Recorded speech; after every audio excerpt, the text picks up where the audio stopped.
आपदा आ जाने से अगर किसान की जेब खाली रह जाए तो फिर भी समझ आता है, लेकिन कमरतोड़ मेहनत और बम्पर पैदावार के बाद भी अगर किसानों की जेब ढीली है तो ये चिंता की बात है।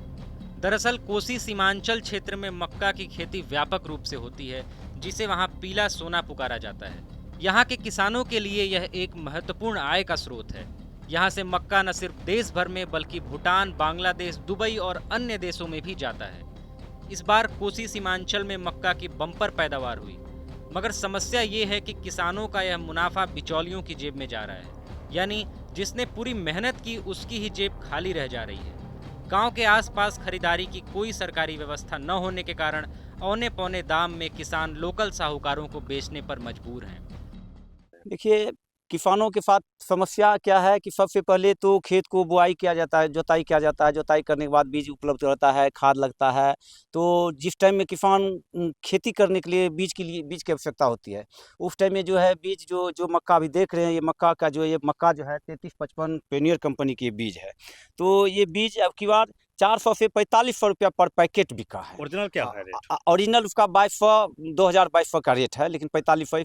तो इस पर अंकुश लगना चाहिए। दूसरी बात, जब किसानों की खाद डीएपी की जरूरी हो, पोटाश का जरूरी हो, और जो भी खाद की आवश्यकता होती है, उस खाद का बेता सरकार का कीमत है कि 1350 में डीएपी उपलब्ध कराना है, 265 रुपया 66 पैसा में यूरिया है। तो इस ढंग से है कि सिर्फ कहने के लिए। आप लोग कितना में खरीदे? हम तो क्या कहें, 1700 में डीएपी खरीदे थे और 350 से लेकर के 400 तक के बीच में हम यूरिया खरीदे। पोटाश 1700 1800। पूर्णिया के रुपौली और भवानीपुर जैसे बड़े प्रखंडों में किसानों की जिंदगी मक्का फसल पर ही टिकी है। इसी मक्का के उपज पर यहाँ की लड़कियों की शादी टिकी है। इसी मक्का के फसल पर यहाँ के बच्चों के पढ़ाई की फीस टिकी है। इस पर बाल बच्चा का पढ़ाई लिखाता है और बेटी का शादी भी होता है, और सब काम हम लोगों को गरीब का इसी पर मेंटेनेंस होता है। इसी भी होता है। हाँ, कितना दिन का खेती होता है? ये 6 महीना का खेती होता है।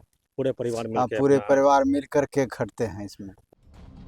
आसपास रेक पॉइंट नहीं होने के कारण किसानों को कम कीमत में अपनी फसल बेचनी पड़ती है। कई बार ठग इनके फसल को लेकर भी भाग जाते हैं। सरकार ने दाम तय नहीं किया हुआ है, इसलिए यहाँ के किसान को उचित दाम भी नहीं मिल पाता। मक्का का रेट अभी 2000 है। लोकल मार्केट में बेचते हैं। यहाँ हम लोगों के इधर बिरौली है, भवानीपुर मार्केट है, उसी में बेचते हैं। यदि सरकार चाहे कि मक्का का रेट 2500 हो जाए तो 2500 मिलेगा।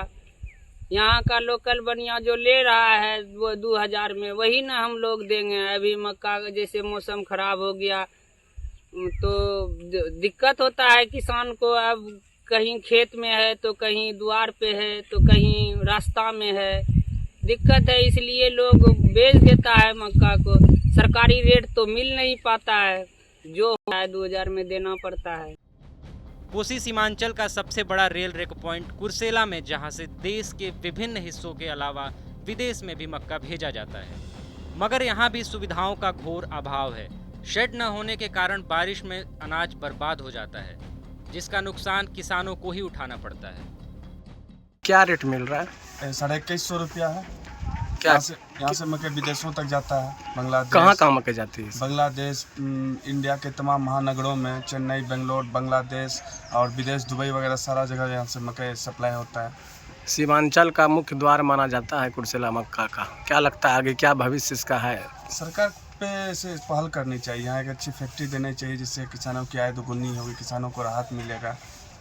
हाँ, किसानों की आय में वृद्धि के लिए यहाँ पे एक ज़रूरी फैक्ट्री लगना चाहिए जिससे किसानों को राहत मिले। थोड़ा सा किसानों को उचित मूल्य पे मक्का खरीदना चाहिए, जो नहीं हो पा रहा है। मतलब फैक्ट्री लगने से मतलब कि लोगों को राहत मिलेगा? हाँ, बहुत ज़्यादा। किसानों को डायरेक्ट।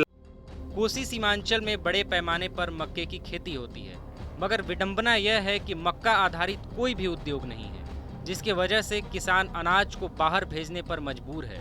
साथ ही उद्योग न होने के कारण बड़े पैमाने पर लोग बाहर भी पलायन कर रहे हैं। नतीजन फसल काटने के लिए मजदूर भी मिलना मुश्किल हो जाता है। कुल मिलाकर किसान फसल बोने से लेकर काटने तक कष्टमय जीवन जीने को मजबूर हैं। TV9 के लिए पूर्णिया से मोहित पंडित की रिपोर्ट।